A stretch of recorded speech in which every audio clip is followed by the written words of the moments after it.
This video is brought to you by Ground News. As you probably already know, much of the world is suffering through a demographic crisis. Fertility rates are falling, putting more pressure on public services and straining national budgets. Europe is no exception, and most European countries have ageing, if not shrinking, populations. However, no European country is suffering through as acute a demographic crisis as Ukraine. Even before the war, Ukraine was struggling with high emigration and low fertility rates. But Putin's invasion has, understandably, exacerbated this pre-existing demographic crisis. And the latest data suggests that Ukraine now has literally the lowest fertility rate in the world.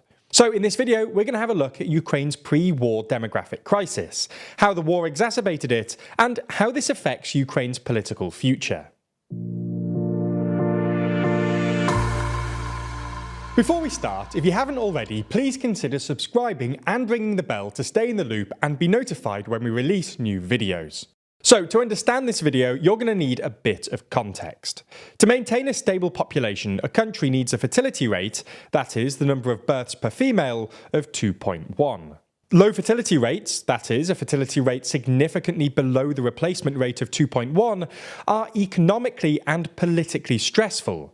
This means there will be less people of working age relative to pensioners, which means a smaller economically productive population sustaining a relatively larger non-productive population. This means two things. One, a smaller economy overall, because you've got fewer working age people, and two, a higher tax burden on those young people that are working. This is because, assuming you want to maintain your current quality of public services, you need to make sure you're getting the same amount of tax per capita. But if you've got fewer working age people and more idle pensioners, then you need to tax those working age people more heavily to keep standards up. This is both bad economically, a higher tax burden will, at least in theory, discourage working, and bad socially, because it creates intergenerational unfairness. Most of the developed world, and actually quite a lot of the developing world, is struggling with low fertility rates. The US, for example, has seen its fertility rate fall from about 4 in 1960 to about 1.8 today. And the latest Eurostat data from 2021 suggests that Europe has a fertility rate of about 1.5. However, none of these countries even compare with Ukraine.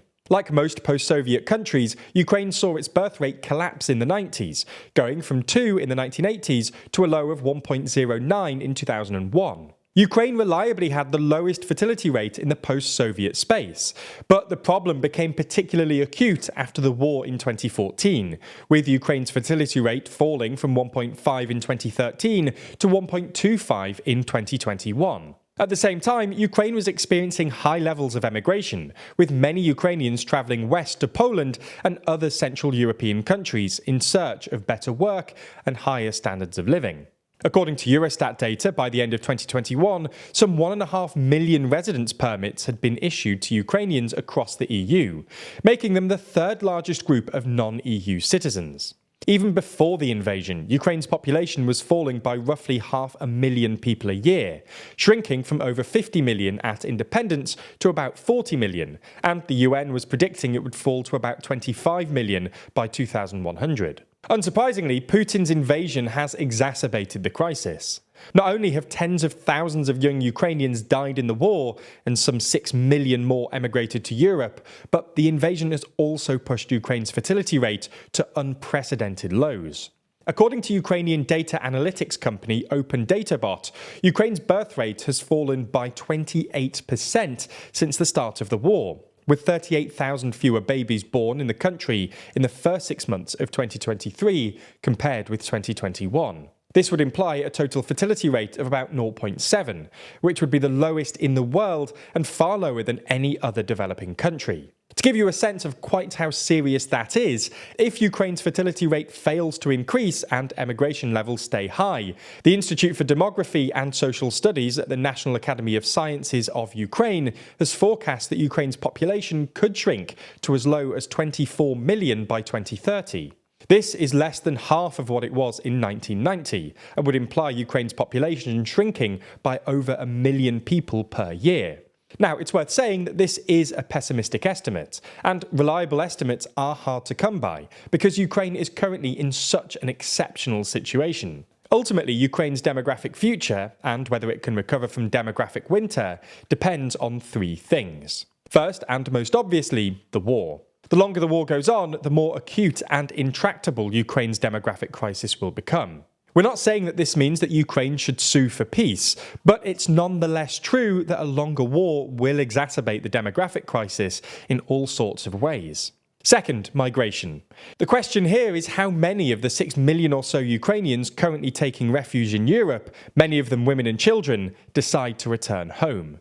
It's hard to know how many to expect, but after the collapse of Yugoslavia, roughly a third of the 3 million or so refugees living in Europe end up returning home. So Ukraine should expect at least 2 million to return. In the longer term, however, what matters will be whether or not Ukraine can bring down its emigration rate. This is one of the potential downsides to joining the EU. Freedom of movement could encourage young Ukrainians to move to other countries in the EU, exacerbating Ukraine's demographic crisis. This is sort of what happened to Poland in the 2000s, after it joined the EU, when lots of young Poles left their homeland to go work elsewhere in Europe in search of higher wages and better living standards.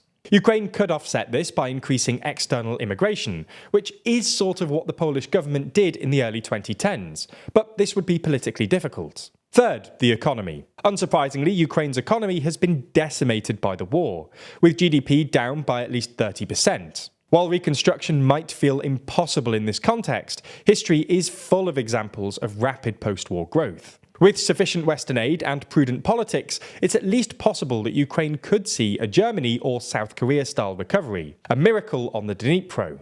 If this were to happen, young Ukrainians would be far less likely to emigrate, and the Ukrainian state would have the fiscal capacity to support Ukrainian families and stimulate the fertility rate. All in all, while Ukraine's demographic crisis looks pretty catastrophic at the moment, a recovery is at least possible. But while this war continues to drag on, it won't happen for a long time. Speaking of the war, a recent poll on American support for Ukraine has been extensively covered by 15 sources. 17% of the reporting is coming from the left, and 42% is coming from the right.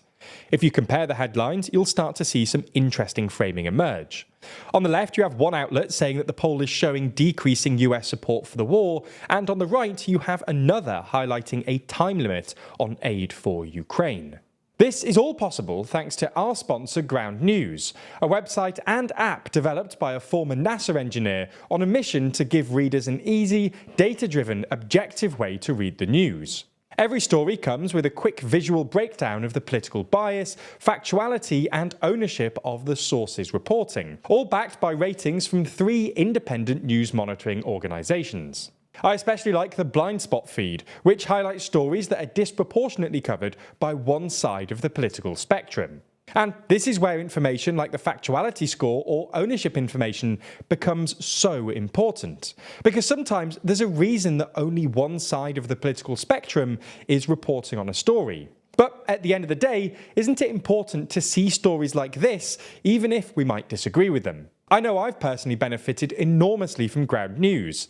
I've gotten much better at spotting political bias, and I've surprisingly challenged some of my own views. I highly encourage all of our viewers to give Ground News a try. In fact, we're offering 30% off their Vantage plan to all viewers. That's under $6 a month for unlimited access to every incredible Ground News feature. This offer is only available here, so make sure you go to ground.news/TLDR or click the link in the description to get started and support an independent news platform working to make the media landscape more transparent.